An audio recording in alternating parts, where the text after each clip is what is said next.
환율이 또다시 7년여 만에 최저치를 경신했습니다. 엔저에 따른 가격 경쟁력 약화로 5개월째 감소하고 있는 우리나라 수출에 비상등이 켜졌습니다. 현대차의 주가가 전일 대비 10% 이상 급락해 14만 원 아래로 밀려났습니다. 현대차의 지난달 판매량이 시장 기대를 밑돈 데다 엔저 우려까지 반영된 탓입니다. 부동산 시장이 활기를 띠면서 청약 경쟁률이 고공행진하고 있지만 실제 계약으로 이어지지 않아 미계약이 속출하고 있습니다. 청약률과 실제 계약률 간 괴리 현상에 주의가 필요합니다. 세계 주요 금융기관들이 한국은행의 연내 추가 금리 인하를 전망했습니다. 최근 발표된 각종 경제 지표가 부진해 금리 인하 가능성이 커졌다는 분석입니다.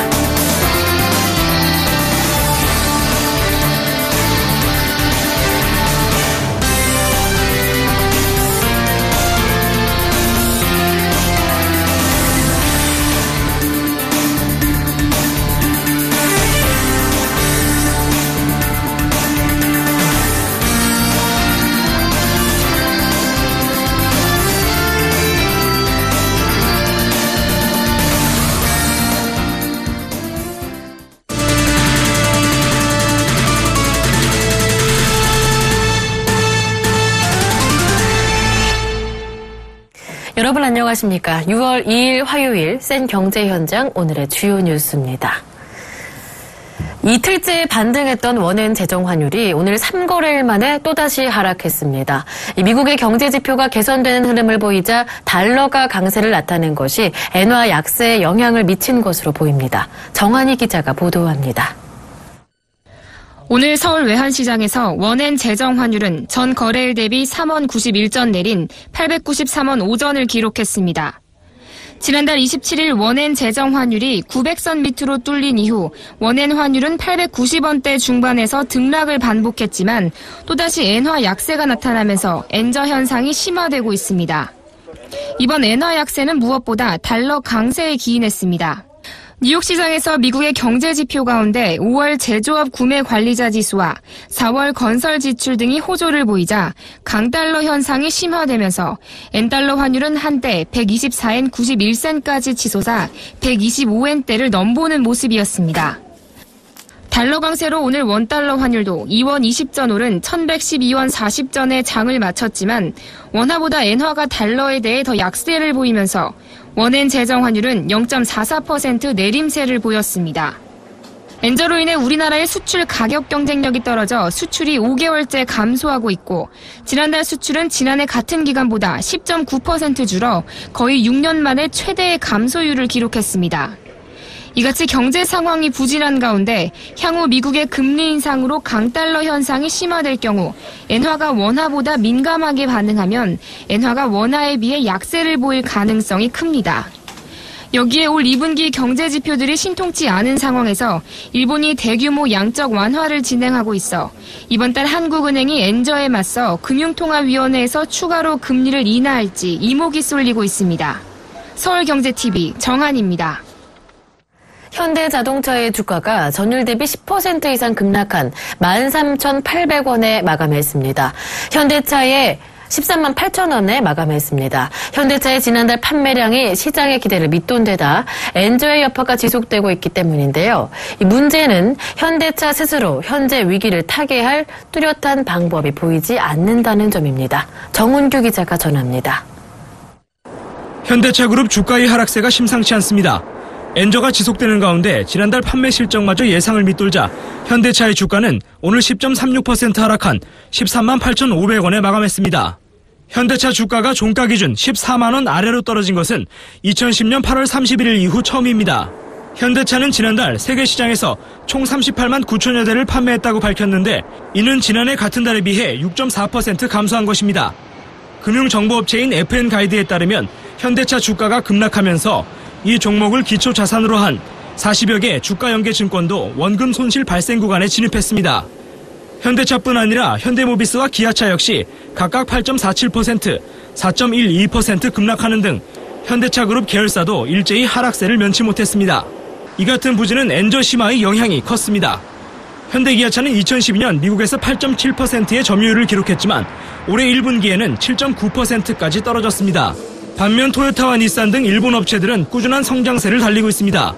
특히 2012년 7.8%였던 닛산의 점유율은 올해 1분기 9.3%까지 뛰어올라 현대기아차에 역전했습니다. 엔저를 등에 업은 일본 업체들은 물론 2008년 글로벌 금융위기 이후 빠른 인력 감축과 사업 포트폴리오 조정으로 전력을 재정비한 미국 업체들의 약진도 위협 요인입니다. 지난 4월 미국 시장에서 GM과 포드 등 미국 업체들이 판매 증가율은 산업 평균을 웃돌았지만 현대자동차는 2.9% 늘어나는 데 그쳤고 기아차는 0.7% 줄었습니다. 올해 들어 일본, 미국 등 해외 업체들의 경쟁력이 강화되고 있는 상황 하에서 환율 하락에 따른 수출 가격 경쟁력 약화는 국내 자동차 산업에 어려움을 가중시킬 것으로 예상됩니다. 현대기아차가 공격적인 배당으로 주가 방어에 나설 수 있지만 문제는 현재 위기에 대한 근본적인 해결책을 스스로 찾기 어려워 보인다는 점입니다. 대외환경 개선을 기다려야 돼요. 자체적으로 차 하나 내놓는 게 사실 지금 현재의 어려움이 구세주처럼 뭔가 차 하나로 딱 해결될 것 같지는 않고요. 현대차는 글로벌 금융위기 당시 미국과 일본 업체들이 부진을 틈타 세계 시장에서 빠른 속도로 점유율을 높여왔습니다. 하지만 미국과 일본 등 경쟁국 업체들이 정부 경제정책에 힘입어 회복 국면에 접어들면서 금융위기 때와는 반대 상황이 연출되고 있습니다. 서울경제TV 정훈규입니다. 부동산 시장이 활기를 띠면서 청약 경쟁률이 고공행진하고 있습니다. 평균 10대 1, 최고 수백 대 1의 경쟁률을 기본인데요.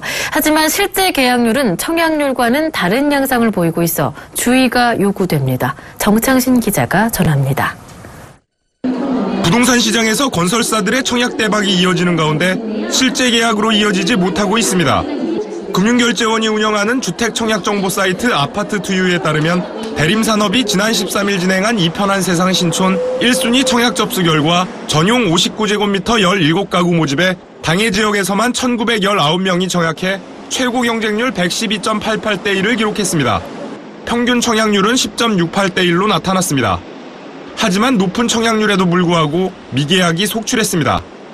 10% 정도 물량 가지고 3시부터 계약을 했고 앞에서 다 포기한 사람들 있죠. 네네. 층이 안 좋든지 동이 안 좋든지 이런 식으로. 네. 엑스레이션은 있을 거예요. 인근의 대우건설이 분양한 아현역 푸르지오 또한 상황은 마찬가지입니다. 이 아파트는 지난 4월 청약 당시 일반 분양 306가구에 평균 경쟁률 6.6대 1, 최고 경쟁률 52.1대 1을 기록했습니다. 34평 이렇게 중도금에 자설을 해야 되는데 그게 또 안 되신 분들 몇 분 계셔가지고요. 예. 네, 알겠어요. 제가 무조건 드릴 테니까 오세요, 내일. 부동산 전문가들은 높은 청약 경쟁률에도 불구하고 계약이 미달되는 이유는 투기 수요가 들어왔기 때문으로 분석했습니다. 분양권 정매의 차익을 노리는 가수요자가 이제 청약을 일단 했다가 프리미엄이 생각만큼 높지 않다든지 이랬을 때는 계약을 포기하고 또 재당첨 금지도 없으니까 다시 청약 통장을 만들어서 다른 아파트에 청약하고 이러면서 부동산 전문가들은 실수요자들이 높은 청약률만 믿고 계약하기보다는 자신의 자금 상황과 입지, 교육 환경 등을 꼼꼼히 따져야 한다고 조언하고 있습니다. 서울경제TV 정창신입니다. 한동안 가라앉았던 기준금리 인하 기대감이 경기 부진과 엔저의 영향으로 다시 살아나고 있습니다. 오늘 블룸버그 집계에 따르면 세계 22개 주요 금융기관 중 11곳이 한국은행의 연내 추가 금리 인하를 전망했습니다. 한국의 수출 및 산업 생산 등 각종 경제지표 부진으로 금리 인하 가능성이 커졌다는 분석입니다. HSBC는 올해 한국의 국내 총생산 성장률 전망치를 기존 3.1%에서 2.8%로 낮추고 올 3분기 중 금리 인하를 예상했습니다. 모건 스탠리도 한국의 제조업 경기가 비참한 수준이라며 이달 중 금리 인하 가능성을 제시했습니다. BNP 파리바는 환율 문제와 국내 저물가로 인해 통화 완화 주장이 힘을 얻을 것이라며 이달 중 금리 인하를 전망했습니다. 노무라와 ANG은행도 수출 감소 등으로 하느니 행동에 나서게 될 것이라며 6월에서 7월 중 금리 인하를 각각 예상했습니다. 그러나 미국과의 금리 격차 확대, 한국의 부채 문제 등을 감안하면 한국은행이 기준금리를 추가로 내릴 가능성은 크지 않다는 전망도 있습니다. 지난달 소비자 물가 상승률이 6개월 연속 0%대 상승률을 나타냈습니다. 이에 디플레이션 국면 진입 가능성에 대한 우려도 계속되고 있습니다. 통계청이 발표한 소비자 물가 동향에 따르면 지난달 소비자 물가는 지난해 같은 달에 비해 0.5% 오르는 데 그쳤습니다. 전달보다는 0.1%포인트 올랐지만 지난해 12월과 올 1월에는 0.8%를 기록한 뒤 6개월째 0%대를 벗어나지 못하고 있습니다. 올해 들어 오른 담뱃값 인상 요인을 제외하면 4개월 연속 사실상 마이너스 물가가 이어진 셈입니다. 특히 지난달 석유류 가격은 지난해 같은 달보다 19% 하락해 저물가 기조에 영향을 미쳤습니다. 다만 농산물과 석유류를 제외한 근원 물가는 지난해 같은 기간보다 2.1% 오르며 5개월 연속 2%대를 이어갔습니다. 식료품과 에너지 제외 지수는 2.2%, 신선 식품 지수는 3.2% 각각 상승했습니다. 생활 물가 지수는 지난해보다 0.4% 하락했습니다. 정부는 하반기로 갈수록 국제 유가가 완만하게 상승하고 경기 회복이 지속되는 등 물가 상승 요인이 나타날 것으로 전망했습니다. 중동 호흡기 증후군인 메르스의 여파로 중국인 관광객 300여 명이 한국 여행을 취소한 것으로 나타났습니다. 하나투어에 따르면 오는 4일부터 11일까지 패키지 여행 상품을 이용해 베이징과 상하이를 출발해 우리나라로 입국하려던 중국인 300여 명이 예약을 취소했습니다. 모두 투어에서도 6호의 예약 취소 사례가 상당수 있는 것으로 알려졌습니다. 이로써 지난해 610만 명이 방한해 우리나라의 관광 유통 산업을 떠받쳤던 6호 특수가 메르스 확산으로 타격을 받을 수 있다는 우려가 현실화하고 있습니다. 메르스 확산에 따라 여행 관광주가 단기적인 조정 국면을 맞을 것이라는 전망이 이어지는 가운데 저점 매수 기회를 찾기 위한 분석도 제기되고 있습니다. 이선의 IBK 투자증권 연구원은 메르스가 국내 확산 초기 시점에서 공포심을 자극하고 있지만 현재 단계에서 한국의 여행 자제령이 내려질 가능성은 작다며 과거 사스나 신종플루 때처럼 공포 국면이 지나가면 출국 수요도 회복돼 여행주도 단시일에 반등할 것이라고 말했습니다. 월세 보증금이 24개월치 월세 이하면 일반 월세, 240개월치 이상이면 준 전세율로 봐야 한다는 기준이 제시됐습니다. 국토부는 오늘 서울 강남구 논현동 건설회관에서 주택시장 구조 변화에 대응한 주택 통계 개선 방안 세미나를 열고 이 같은 기준을 제시했습니다.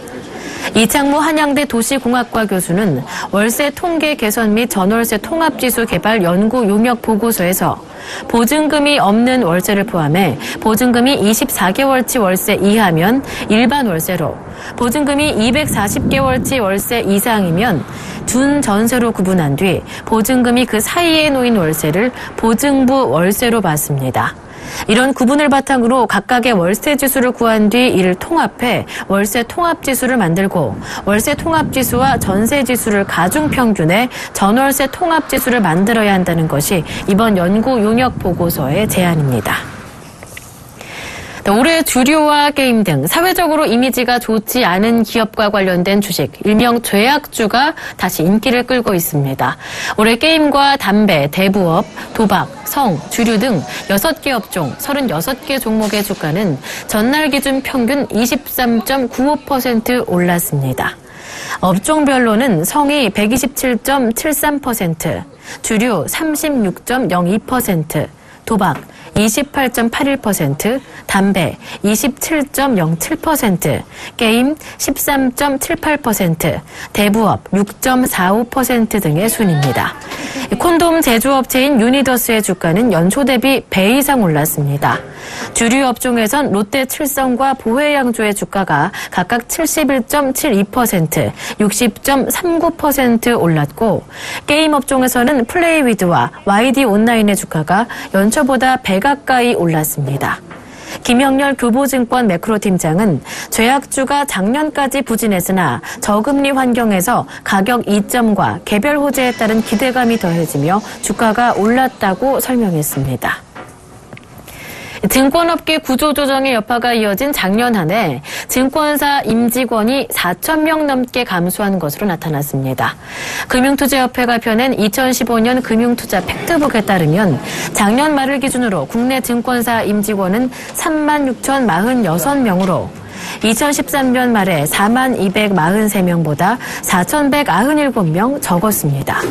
증권사 임직원 수가 정점을 찍은 2011년 말에 44,055명보다는 8,000명 이상 줄어든 수치입니다. 이는 증권사들이 최근 수년간 인력 감축, 지점 통폐합 등 강도 높은 구조조정을 단행한 결과입니다. 증권사들의 국내 지점은 작년 말 1,267개로 2013년 말에 1,534개보다 267개나 감소했습니다. 해외 주식형 펀드에 1조 5,918억 원의 자금이 모이며 순유입세로 돌아섰습니다. 해외 펀드를 기피하던 투자자들이 다시 돌아오고 있는 것인데요. 그런데 이 문제는 세금입니다. 예금과 주가 연계증권 같은 다른 상품에 가입한 투자자들은 금융소득 종합과세 대상자가 될 처진데요. 어떤 내용인지 보도국의 이보경 기자와 함께 알아보겠습니다. 안녕하세요. 안녕하세요. 네, 이보경 기자, 먼저 이 해외 펀드 투자의 현재 상황부터 알아봐야겠는데요. 네. 올 들어 해외 주식형 펀드의 순유입세로 돌아섰습니다. 올 들어 해외 주식형 펀드는 1조 5,918억 원이 순유입이 됐는데요. 중국과 유럽 펀드 시장 수익률이 높게 나타나면서 2008년부터 계속해서 해외 펀드를 기피하던 투자자들이 다시 돌아오고 있는 것입니다. 사실 해외 펀드 수익률이 국내 펀드 수익률을 넘어선 것은 2012년부터입니다. 2012년 14%의 수익률을 보이면서 13년, 14년 계속해서 국내 수익률보다 높은 수익률을 보였고요.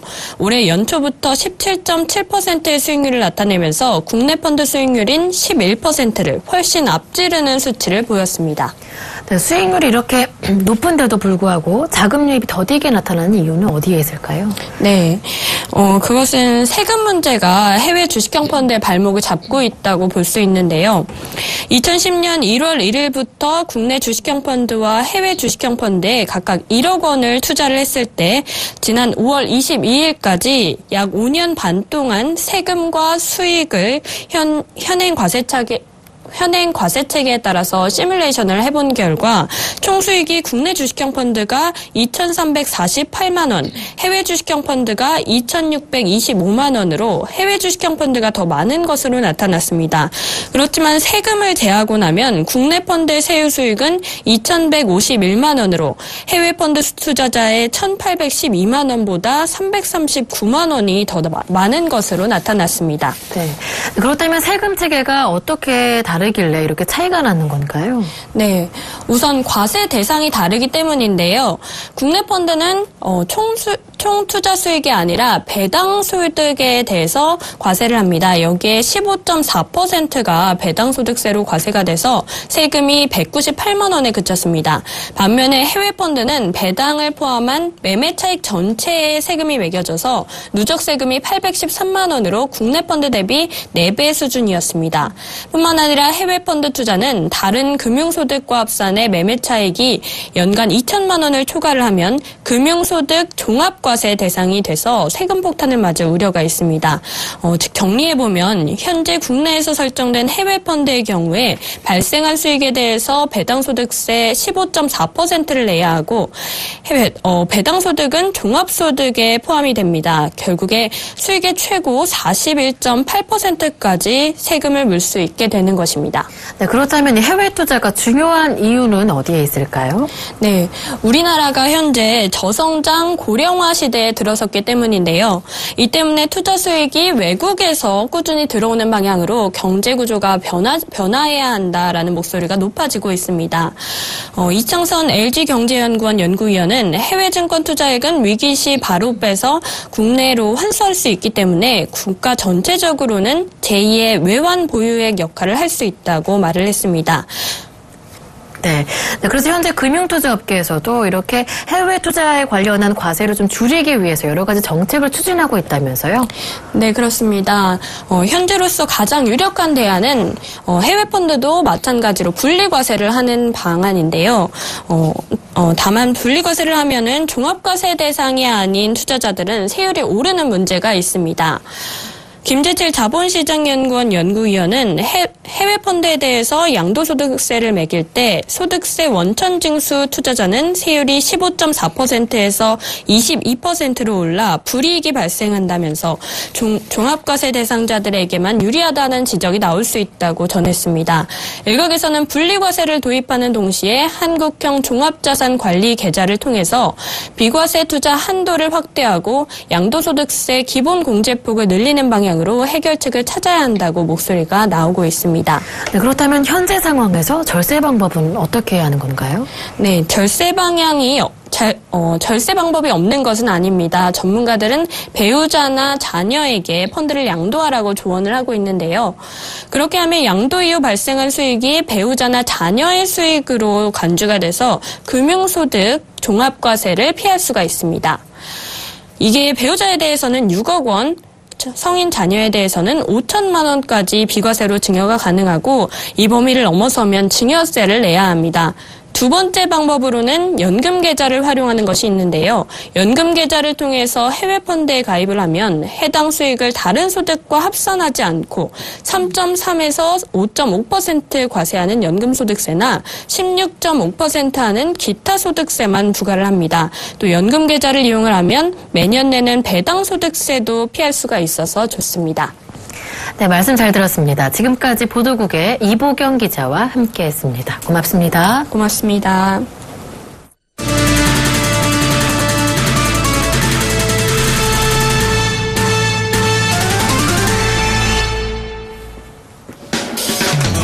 서울시가 오는 4일부터 7일까지 4일간 서울광장에서 시민들에게 도시농업 체험의 기회를 제공하는 서울 도시농업박람회를 개최합니다. 현대백화점그룹의 홈케어 임대기업인 현대렌탈케어가 정수기 렌탈 사업을 시작했습니다. 한국GM이 지난달 고객들로부터 큰 호응을 얻었던 스파크, 크루즈, 말리부, 올란도, 캡티바 등 5개 차종 대상 무이자 할부 프로그램을 이번 달에도 시행키로 했습니다. 현대중공업이 건설장비 시장에 진출한 지 28년 만에 누적 글로벌 생산 50만 대 기록을 세웠습니다.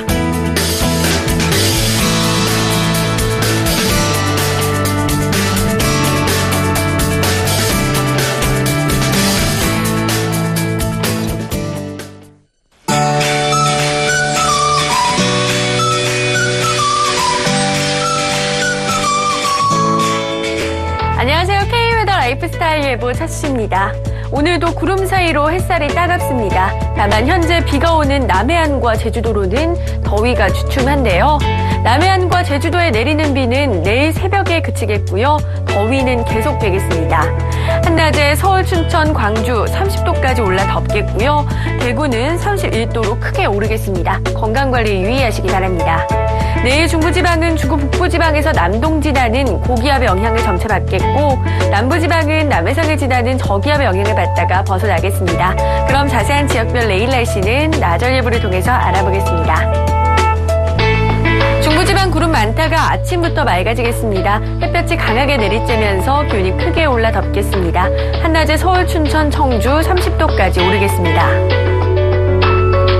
동해안 지방 비 소식 없이 구름만 많다가 아침부터 맑아지겠고요. 동해안 지방도 다소 덥겠습니다. 남해안과 제주도는 새벽까지 비가 오겠고 서해안은 강풍이 예상됩니다. 한낮에 대구 31도 예상됩니다. 남해와 동해상은 비가 온 후 개겠고요. 물결은 남해상에서 최고 4m로 매우 높게 일겠고 동해상에서도 최고 2.5m로 다소 높은 수준이 되겠습니다. 당분간은 별다른 비 소식 없이 가끔 구름만 끼는 날씨가 이어질 전망입니다. 다만 제주도는 금요일에 비가 내리겠습니다. 날씨였습니다.